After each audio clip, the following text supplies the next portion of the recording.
Friends, ఇప్పుడే అందిన వార్త. మరో ముఖ్యమంత్రి కన్నుమూత, అంత్యక్రియలు ప్రారంభం. ఈరోజు ఈ వీడియోలో దీనికి సంబంధించిన పూర్తి సమగ్రమైన సమాచారం గురించి తెలుసుకుందాం.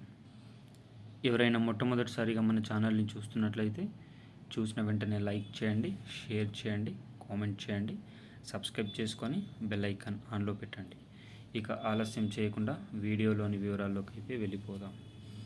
ఇటీవల గుజరాత్లోని అహ్మదాబాద్లో జరిగిన విమాన ప్రమాదంలో 275 మంది మృత్యువాత చెందిన సంగతి తెలిసిందే.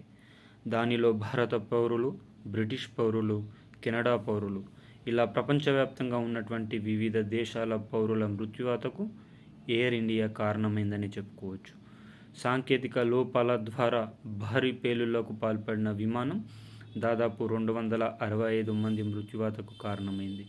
ప్రతి వ్యక్తికి 1,20,00,000 చొప్పున నష్టపరిహారాన్ని అందిద్దామని చూసిన ఎయిర్ ఇండియాకి తిరిగి ప్రాణాలు తీసుకొని వస్తుందా అని ప్రతి ఒక్కరు కూడా ప్రశ్నించడం సబబుగా విచిత్రంగానే కనిపిస్తుంది.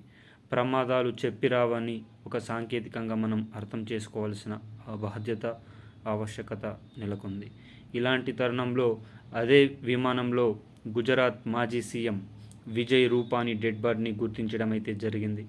విమాన ప్రమాదంలో ఆయన మరణించిన గుజరాత్ మాజీ సీఎం విజయ్ రూపానీ మృతదేహాన్ని గుర్తించినట్లు ఆ రాష్ట్ర హోంమంత్రి హర్ష సింఘే తెలిపారు. ఆయన DNA కుటుంబ సభ్యులతో సరిపోయిందని చెప్పారు. రూపానీ స్వస్థలం రాజ్కోట్లో అంత్యక్రియలు ఏర్పాటు చేయనున్నారు.